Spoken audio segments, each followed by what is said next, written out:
Salut les petits potes, c'est Skelly. Aujourd'hui on va voir ensemble tout le lexique propre à l'airsoft. Vous n'êtes pas sans savoir que quand on se lance dans une passion, il y a forcément un jargon qui va avec, et l'airsoft n'y échappe pas. Nous on a un jargon qui est un petit peu entremêlé de mots anglais, de jeux vidéo beaucoup inspirés, et d'airsoft à proprement parler, donc du coup on va voir ça ensemble, et c'est parti avec les répliques. Donc du coup c'est l'avantage de l'airsoft puisqu'on va retrouver exactement les mêmes catégories qu'il y a dans les vraies armes à feu mais en réplique d'airsoft. Donc du coup on va avoir toute la catégorie des PA, donc PA c'est pour pistolet automatique, donc il va se ranger toutes les catégories de pistolets que vous connaissez, sachant que nous en l'airsoft c'est des pistolets semi-automatiques, à chaque fois qu'on appuie sur la queue de détente ça va tirer, on va pas être obligé d'armer à chaque fois, c'est plus les pistolets de la fête foraine. Après il y a les catégories des PM, donc pistolet mitrailleur en français, ou alors SMG, c'est pareil, c'est Submachine Gun en anglais.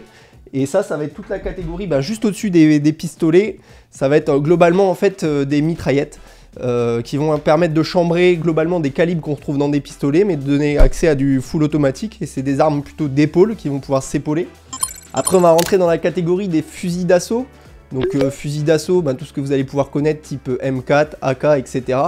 On les appelle couramment aussi les AR. Alors après on a la catégorie des DMR, alors là excusez-moi mon anglais, ça veut dire Designate Marksman Rifle. Donc si on fait la traduction mot à mot, c'est fusil de tireur d'élite désigné. En fait c'est globalement un anti-sniper. Donc généralement on est sur des fusils d'assaut avec des longs canons, des lunettes, peut-être aussi des bipieds chambrés en gros calibre, généralement du 7,62. C'est vraiment l'anti-snipe par excellence. Après on a aussi tout ce qui est batteuse. Donc batteuse c'est le surnom donné à tout ce qui est réplique de soutien, donc tout ce qui va être mitrailleuse lourde, 2,49, etc. Maintenant on va rentrer dans les types de propulsion de billes. Et là ça a son importance puisqu'il y a tout un panel et c'est important de les connaître pour faire son choix par exemple de réplique.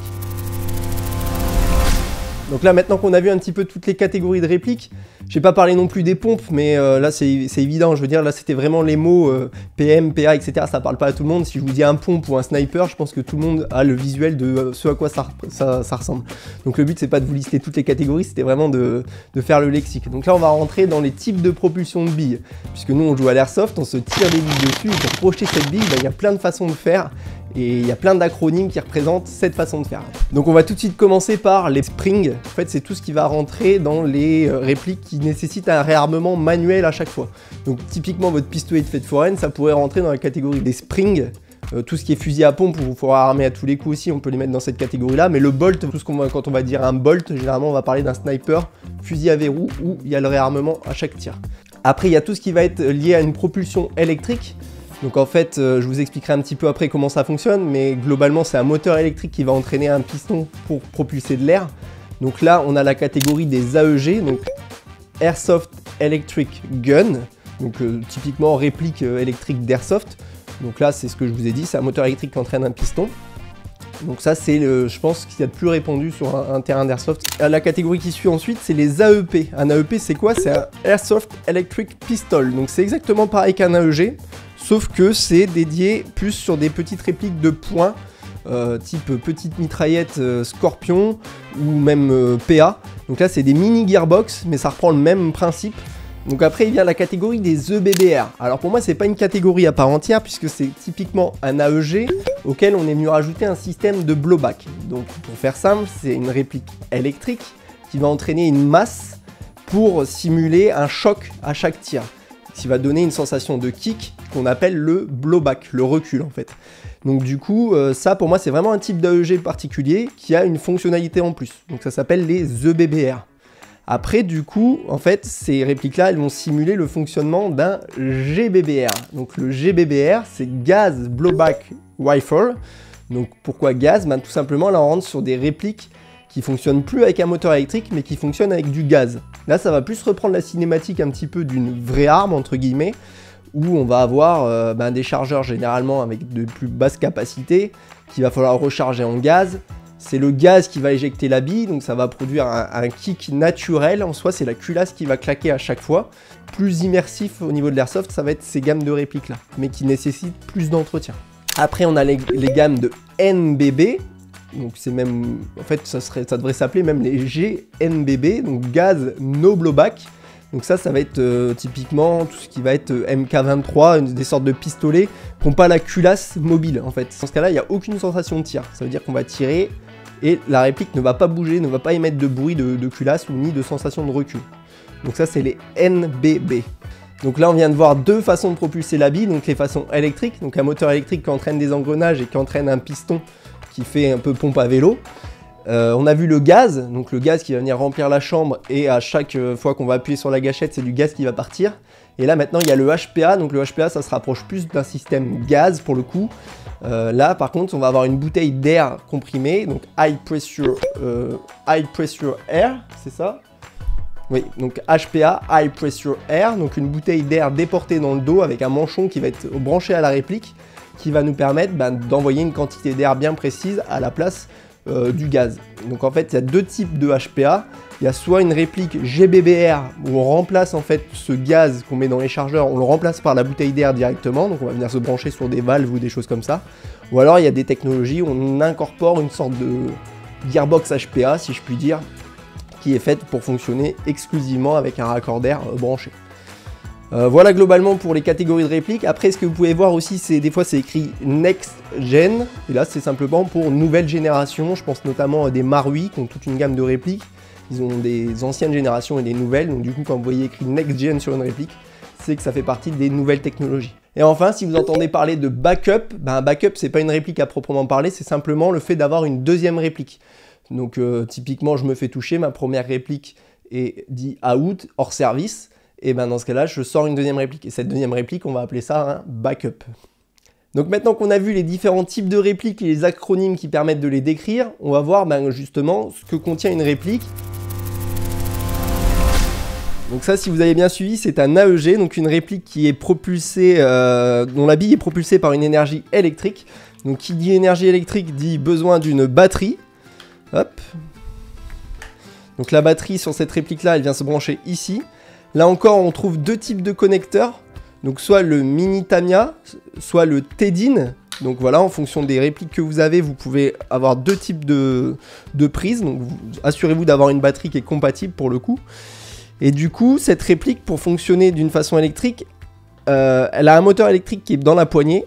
Et tout l'ensemble qui est au-dessus avec les engrenages, donc les engrenages, on va appeler ça les gears, c'est tout simplement de l'anglais. Du coup, on appelle ça la gearbox, donc la boîte de pignons. Et c'est vraiment ça, en fait, c'est un moteur électrique qui entraîne des pignons qui vont actionner un piston et propulser de l'air. Voilà un petit peu la façon de fonctionner d'une réplique électrique. Après, nous, à l'Airsoft, ce qu'on aime bien, c'est que la bille, elle puisse être montée. En fait, à l'époque, quand on tirait la bille sortie de canon, la bille, on avait beau la jeter très fort, elle montait pas. Et en fait, là, il y a un système qui a été inventé par Marui, qui est le hop-up. Le hop-up, en fait, c'est un système, c'est un joint qui vient venir appuyer sur la bille et qui va permettre de lifter la bille. En fait, un petit peu comme au tennis, s'il y en a qui ont déjà joué, c'est un effet qu'on donne à la balle. Et là, ça va être pareil. C'est un effet qu'on donne à la bille, elle va tourner sur elle-même et ça va permettre de la lever en sortie de canon. Et avec ça, on arrive à quasiment doubler la portée, même voire plus que ça, par rapport à des systèmes similaires qui n'auraient pas de hop-up. Donc voilà, si vous entendez parler de hop-up, c'est ce système-là, c'est un joint. Et en fait, on vient régler plus ou moins l'appui sur ce joint pour plus ou moins lifter la bille qui va sortir du canon. Donc du coup, quand on vous dit ça manque de hop-up ou il y a trop de hop-up, c'est typiquement ça, c'est un réglage à faire qui permet de plus ou moins lever la bille en sortie de canon. Après, du coup, sur une réplique, on va retrouver les différents modes de tir. Donc le safe en sécurité, le semi pour semi-automatique et le full ou automatique. Donc généralement maintenant il y a beaucoup de terrains qui interdisent de jouer en full.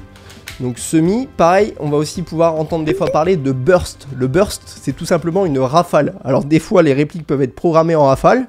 Et si vous entendez parler aussi de MOSFET, alors le MOSFET c'est une gestion globalement électronique qui se fait dans la réplique. Avant les répliques, quand on appuyait sur la queue de détente, ce qui se passait, c'est qu'on actionnait un interrupteur mécanique dans la réplique. Et maintenant, avec les MOSFET, on va appuyer sur un interrupteur électronique et il va y avoir toute une gestion par le MOSFET qui va décider de déclencher le tir. Ça permet d'être beaucoup plus réactif et d'être beaucoup plus sensible sur le tir tout simplement. Ça permet aussi d'autres choses, de programmer le tir.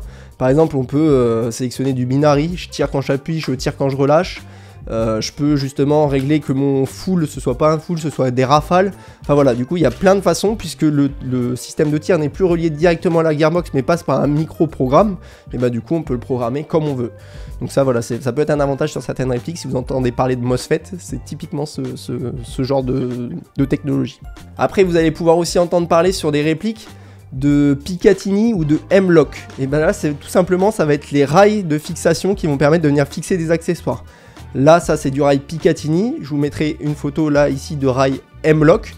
Donc voilà, c'est deux systèmes de fixation qui permettent de venir après monter des poignées, des lampes, des choses comme ça.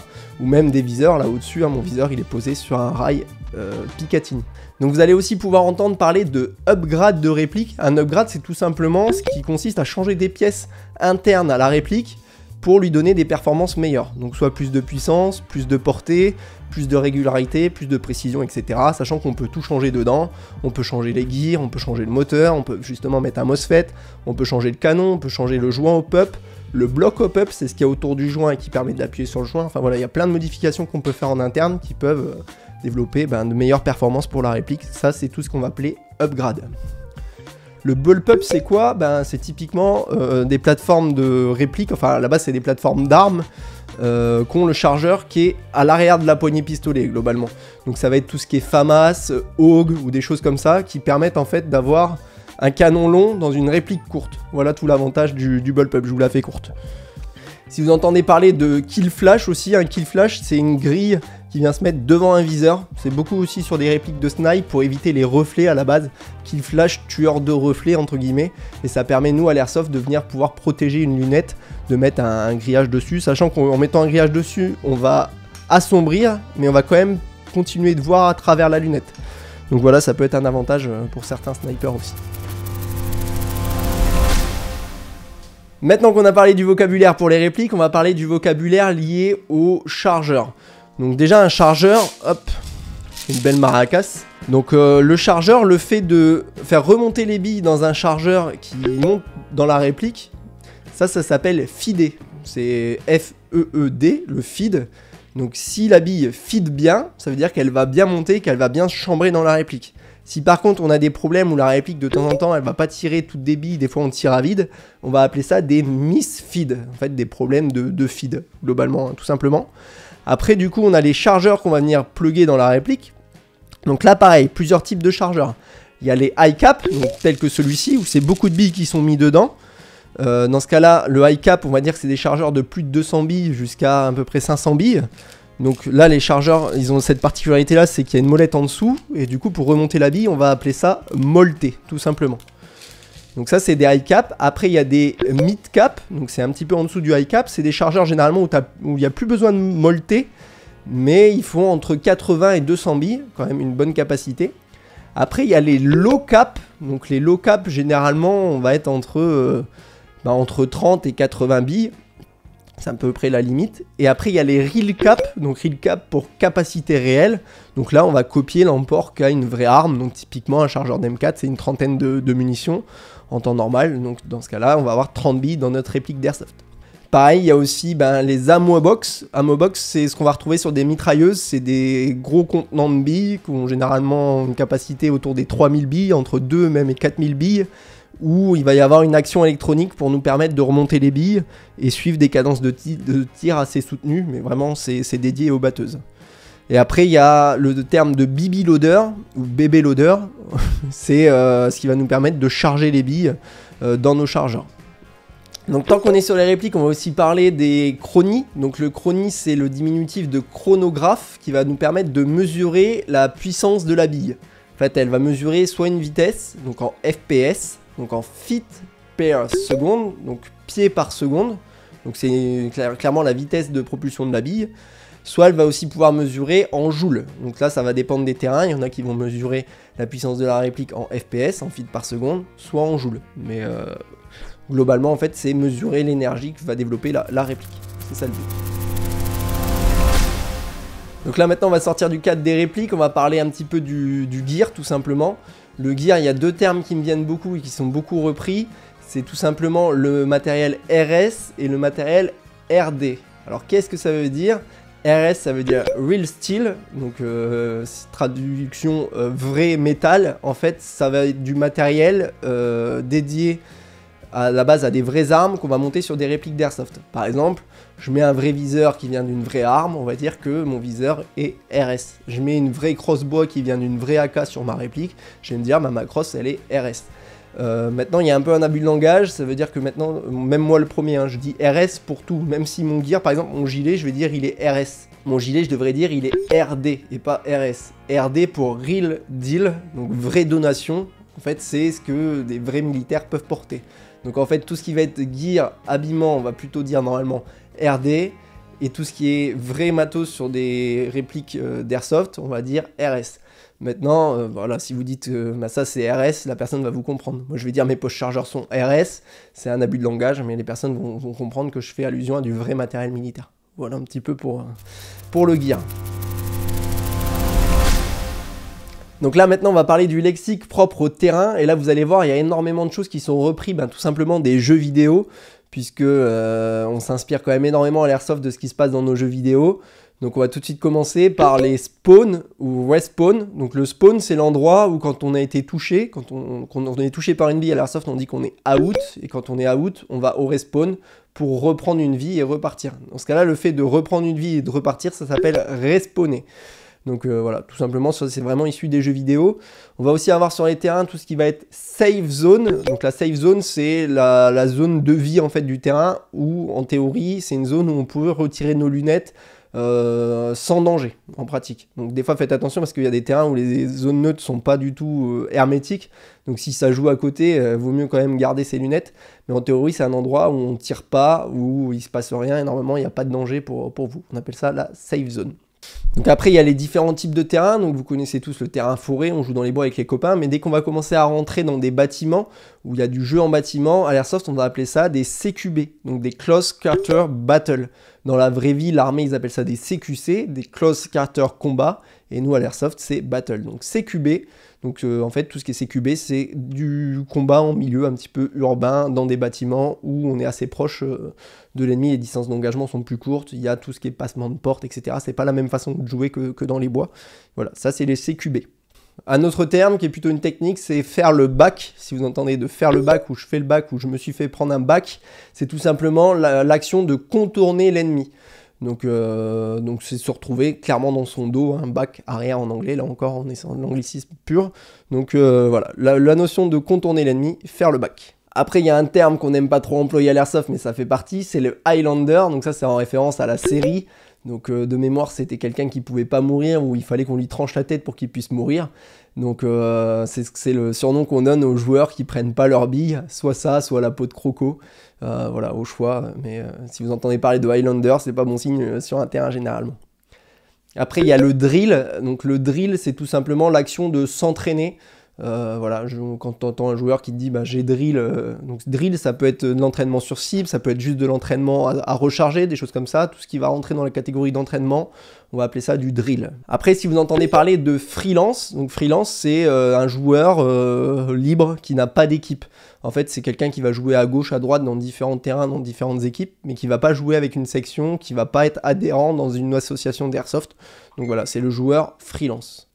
Donc après il y a le mot rush, donc le rush c'est le fait de se déplacer vite vers un endroit. Par exemple je vais aller rush cette position, c'est pas je vais faire une approche toute douce et tout, non c'est vraiment je cours en fait vers cette position, c'est vraiment le fait de rusher, c'est du jeu très dynamique, voilà le rush. Et si vous entendez parler de RP ou de roleplay, donc RP c'est le diminutif de roleplay, là généralement c'est des parties un petit peu scénarisées où dans ce cas-là on va jouer un personnage. Donc c'est beaucoup dans des reconstructions ou des OP, des scénarios comme ça, où dans ce cas-là c'est presque une pièce de théâtre grandeur nature, on va vraiment jouer un rôle de soldat ou quoi ou autre, hein, ça peut être plein de choses. D'ailleurs il me vient à l'idée le PNJ. Le PNJ pareil, alors je sais pas l'acronyme de PNJ, mais globalement un PNJ c'est quelqu'un qui ne joue pas, quelqu'un généralement qui fait partie de l'organisation et qui est là pour agrémenter un scénario, typiquement un chimiste pendant une partie qui va pas être armé mais qui va avoir son rôle à faire, ça va être ce qu'on va appeler un PNJ. D'ailleurs je parle d'OP aussi. Une OP c'est le diminutif de opération ou un peu OPEX, donc là généralement c'est des parties scénarisées sur une journée ou un week-end entier qui vont permettre d'avoir un jeu un peu plus immersif, un peu plus roleplay, où on va avoir un jeu un peu plus conséquent avec une histoire qui va se dérouler pendant tout un week-end avec différentes quêtes à accomplir. Voilà, c'est tout ce qui va rentrer dans les cases de OP. Donc pareil aussi au niveau des types de jeux, vous allez pouvoir des fois entendre parler de Speedsoft, de Milsim ou autre. Donc le Speedsoft, c'est tout simplement, pour moi, c'est ce qui consiste à jouer comme au paintball mais avec des répliques d'Airsoft. Donc un jeu très dynamique où le seul but c'est d'aller au frag et de fraguer. Et par contre le Milsim, c'est tout le contraire. Le Milsim, ça veut dire Military Simulation, c'est la conjonction des deux mots, et donc ça veut dire que là c'est du jeu beaucoup plus sérieux. Il y a même des militaires qui le pratiquent, etc. C'est vraiment le but de reproduire des situations de guerre sans perdre la vie. Poussé à l'extrême, c'est vous allez sur une OP Milsim. Il y a énormément de reconnaissance, c'est plus de la marche, de la randonnée, des choses comme ça, en soi comme dans une vraie vie de soldat, très peu de combat, puisque s'il y a du combat et que vous vous faites accrocher, si vous prenez une bille, en fonction de où vous prenez la bille, la partie elle peut se finir là pour vous, vous reprenez votre sac, vos affaires, et c'est fini le week-end pour vous. Voilà pour vous donner un petit peu le degré du vrai Milsim, comment ça se joue, donc voilà, c'est vraiment, eux pour le coup se prennent très au sérieux. C'est un autre type de jeu, ça n'a rien à voir. Après, il y a différents types de Milsim. Je crois qu'il y a du Milsim ACP aussi, qui a des règles de recyclage. En fait, quand vous êtes out, c'est tout. Vous restez sur place KO, vous attendez le médic. Et au bout d'un certain moment, vous pouvez retourner au spawn.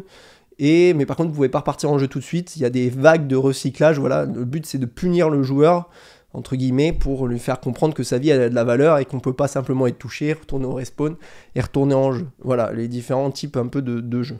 Après, sur les terrains, vous allez aussi pouvoir entendre parler de TK ou Friendly Fire. Enfin, TK, ça veut dire Team Kill.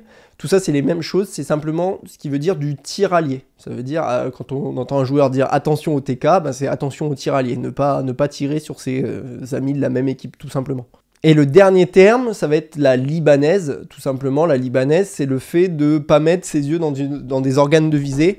Donc typiquement, je suis derrière un obstacle, je mitraille par au-dessus, comme ça, comme un Libanais. ça vient de là. Pareil, en fait, des fois, la libanaise, alors celle-là, elle paraît grosse avec un peu l'image qu'on peut avoir de la AK qui mitraille au-dessus d'une palissade, même si dans la vraie vie, pour le coup, ça se fait, de la libanaise. Nous, à l'Airsoft, on la pratique pas parce qu'avec ça, on voit pas du tout où on tire et on pourrait mettre des billes dans le visage de quelqu'un. Et vu que le but de l'Airsoft, c'est pas de blesser, c'est tout simplement de passer un bon moment. C'est en principe pour ça qu'elle est interdite. Mais la libanaise qu'on voit beaucoup, c'est au PA, c'est sur des encadrements de porte où on veut pas s'exposer et on tend juste le bras avec le PA pour passer que le PA. Alors dans la vraie vie, ça se fait peut-être, mais à l'Airsoft, pareil, on veut voir où on tire, donc dans ce cas-là, on part toujours du principe qu'on doit mettre ses yeux dans des organes de visée, et comme ça évite tout risque par rapport à tout ça. Voilà, j'ai un petit peu près fait le tour de tous les termes et le jargon qu'on utilise à l'Airsoft. J'espère que ça t'aura permis de découvrir un petit peu plus notre hobby de l'Airsoft. Si tu as des questions, des termes que j'ai pas abordés dans cette vidéo, n'hésite pas, l'espace commentaire, il est là pour ça. Si j'ai la réponse, je me ferai une joie de t'y répondre. Pareil, la communauté, si vous voyez d'autres mots qui vous paraissent évidents que j'ai pas abordés dans cette vidéo, pareil, l'espace commentaire est là pour ça, mettez à jour. Et je pense que les nouveaux seront bien contents de tomber sur cette vidéo, du moins c'est le but, elle s'adresse principalement à eux. Et moi du coup je vous dis à bientôt pour de prochaines aventures. Salut, ciao ciao.